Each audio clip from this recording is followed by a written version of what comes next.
Hello friends, मैं Hamiduddin Ahmed, lecturer mechanical production, government Ramchandra Khetan polytechnic college Jaipur. आज का हमारा टॉपिक है engineering materials and their classifications. ये टॉपिक हमारे मैकेनिकल प्रोडक्शन के सेकेंड ईयर के अंदर 206 में पढ़ाया जाता है।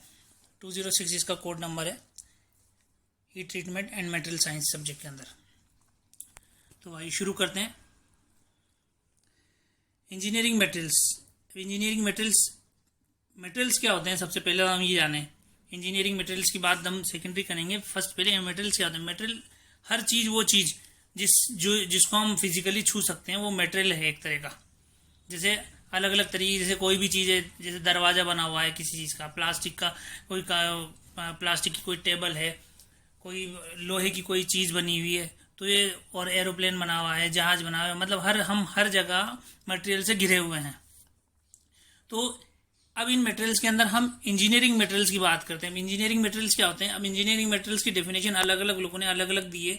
यहाँ पे मैंने दो तरह की डेफिनेशन लिखी है इसके अंदर, हिंदी में और इंग्लिश में, दोनों तरह की। एक बार इसको पढ़ लेते हैं हम। Material science refers to that the branch of the applied science which concurrent with the investigating the relationship existing between the structure of materials and their properties and their interdisciplinary study of the material for the practical purpose of entirely means क्या है।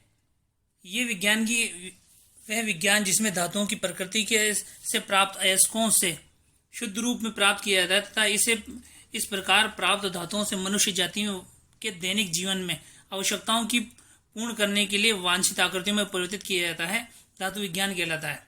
Means जो धातु है हमको जमीन से मिलती है या हम उसको क्या है प्रोड्यूस करते हैं, उसको हम मानव जाति के विकास के लिए जो इस्तेमाल करते हैं, उस जो मटेरियल इस्तेमाल करते हैं वो इंजीनियरिंग मटेरियल्स कहलाते हैं।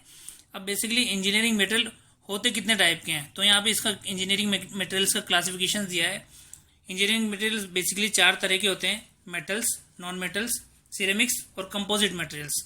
अब जो मेटल होते हैं वो मेटल भी 2 तरह के होते हैं। फर्स्ट इज फेरस मेटल और एक होते हैं non ferrous metal. Then non metals क्या होते हैं, जैसे थर्मोप्लास्टिक, थर्मोसेट्स और इलास्टोमर्स। देन द सिरामिक्स में क्या क्या आते हैं, ग्लास और क्रिस्टलाइन सिरामिक्स। फिर हम देखते हैं कंपोजिट्स में क्या होते हैं, मेटल मैट्रिक्स, सिरामिक मैट्रिक्स और पॉलीमर मैट्रिक्स। ये सब तो हो गए इनके प्रकार। अब हम इसको क्या है ब्रीफ में देख लेते हैं कि और इनमें क्या क्या है, आगे क्या है। Then classification of the metals. अब मेटल के अंदर हम देखते हैं सबसे पहले मेटल, जैसे कौन कौन से मेटल होते हैं। फॉर एग्जांपल आयरन है, एल्यूमिनियम है, कॉपर है, जिंक है, लेड है। ये सब क्या है मेटल कहलाते हैं।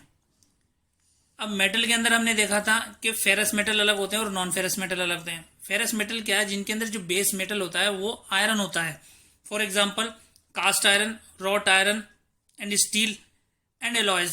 स्टील और उसके एलॉय। अब एलॉय क्या होते हैं, जिसे 2 या 2 से अधिक मेटल मिलके जो मटेरियल का निर्माण करते हैं वो उसे एलॉय कहते हैं। फॉर एग्जाम्पल जैसे सिलिकॉन और स्टील को मिला के सिलिकॉन स्टील बनाया, हाई स्पीड स्टील बनाया, क्रोमियम, वेनेडियम और कोबाल्ट को मिला के बनाया, हाई स्पीड स्टील बनाया, स्प्रिंग स्टील बनाया, etcetera.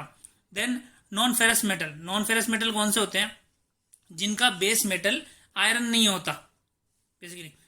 For example copper, aluminium, zinc, lead etcetera. And the alloy, और इसके एलॉय जैसे कि ब्रास, ब्रोंज और ड्यूरेलियम एटसेट्रा। अब नॉन मेटेलिक मटेरियल्स क्या होते हैं। नॉन मेटेलिक मटेरियल्स क्या है, जैसे जिसमें मेटल नहीं होता एक तरह का। नॉन मेटेलिक मटेरियल्स क्या होते हैं, अब जैसे लेदर हुआ, रबर हुआ, प्लास्टिक हुआ और एस्बेस्टोस हुआ और कार्बन हुआ। ये सब क्या है नॉन मेटल हैं। अब जैसे लेदर की चीज़ें बनते हैं हमारे, जैसे शूज़ वगैरह बनते हैं लेदर के, और रबर के बनते हैं, रबर के हमारे ग्लव्स वगैरह। प्लास्टिक की दूसरी चीज़ें जो भी, जैसे प्लास्टिक की चेयर्स वगैरह बनती हैं, ये नॉन मेटल नहीं होता इनके अंदर यूज। एस्बेस्टोस है, जैसे रेफ्रिजरेटर की बॉडी होती है ये एस्बेस्टोस की बनी थी, और कार्बन है। इस तरह के लोग, इस तरह की जो चीज़ें हैं ये मेटल कहलाते हैं। ये क्लासिफिकेशन है मेटल का। देन अब नेक्स्ट देखते हैं, इसके बाद हम देखते हैं सिरामिक्स क्या है। Magnesium oxide, cadmium oxide, sulphide zinc oxide, silicon oxide, titanium boride, silica, soda lime, glass, concrete, cement और फेराइट एटसेट्रा। ये सब चीज़ें क्या है, सिरामिक्स कहलाती हैं। इन सिरामिक्स के अंदर क्या क्या है, जो कि अलग अलग जगहों पे इनको इस्तेमाल किया जाता है, जैसे कांच के ग्लास वगैरह की ग्लास फैक्ट्री के अंदर या सीमेंट की इंडस्ट्री के अंदर इनका सिरामिक्स का इस्तेमाल किया जाता है। सिरामिक्स के टूल भी हम बनाते हैं, जो बहुत ज़्यादा कठोर मेटल होता है, उसकी मशीनिंग में सिरामिक्स के टूल का इस्तेमाल किया जाता है। Then organic material, organic polymers. अब ऑर्गेनिक पॉलीमर्स क्या है, ऑर्गेनिक पॉलीमर्स जैसे प्लास्टिक है, फाइबर है और रबर है, इस तरह के इनके भी अलग अलग तरीके के ये ऑर्गेनिक पॉलीमर्स होते हैं। ये बेसिकली नॉन कंडक्टर होते हैं, जो कि जिनको क्या है इलेक्ट्रिक इंडस्ट्रीज में भी बहुत ज़्यादा इस्तेमाल में लिया जाता है। फिर इसके बाद देखेंगे हम कंपोजिट मटेरियल। अब कंपोजिट मटेरियल के अंदर क्या आता है, reinforce concrete, composite wood such as plywood, reinforce plastic such as fibre reinforce polymers और द फाइबर ग्लास। अब कंपोजिट मटेरियल क्या है, जैसे क्या है बहुत सारे मिक्स मटेरियल को मिला के और उनको एक साथ क्या कंप्रेस किया जाता है, उसे कंपोजिट मटेरियल कहते हैं।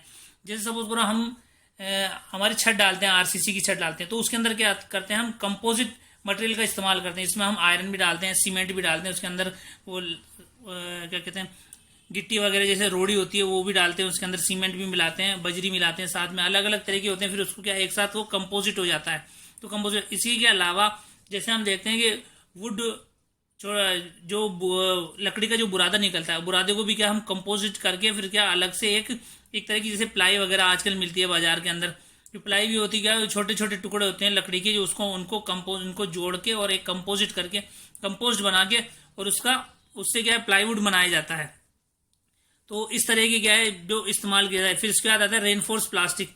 अब जैसे सच इस तरह का प्लास्टिक, इसके अंदर क्या है अलग अलग तरह का जैसे प्लास्टिक को मिक्स किया जाता है, जैसे कि फाइबर की शीटें होती हैं, उसके अंदर हम क्या करते हैं कि अलग अलग तरह की जो डिज़ाइन डालते हैं, तो वो क्या दूसरी चीज़ की जैसे मेटेलिक स्ट्रिप्स भी डाल देते हैं उसके अंदर बहुत सी बार, तो वो भी एक तरह की प्लास्टिक है जो ये कंपोजिट की तरह होती है। अब इसके फाइबर रेनफोर्स पॉलीमर, जैसे फाइबर की जो मैंने आपको पहले ही बताया कि फाइबर में बनाते हैं अलग अलग तरह की, और फाइबर ग्लास जो बुलेट प्रूफ ग्लास वगैरह इस्तेमाल करते हैं अपन, या विंड शीट इस्तेमाल करते हैं आजकल कारों के अंदर या जो गाड़ियों के अंदर इस्तेमाल करते हैं, जैसे विंड शीट उसके अंदर क्या प्लास्टिक मिक्स करके ग्लास के साथ मिलाते हैं, उसको कंपोस्ट करके कंपोजिट मटेरियल कहलाता है वो। तो इस तरह से ये सारे मटेरियल हम इस्तेमाल करते हैं हमारे दैनिक जीवन के अंदर, तो ये सारे इंजीनियरिंग मटेरियल्स कहलाते हैं। तो इसके बाद हम आगे नेक्स्ट टॉपिक में इसका अगला वाला पार्ट डिस्कस करेंगे कि मटेरियल की प्रॉपर्टीज़ क्या क्या होती हैं। तो आपको ये वीडियो कैसा लगा हमें कमेंट्स करके ज़रूर बता सकते हैं। आपका वीडियो देखने के लिए बहुत बहुत धन्यवाद।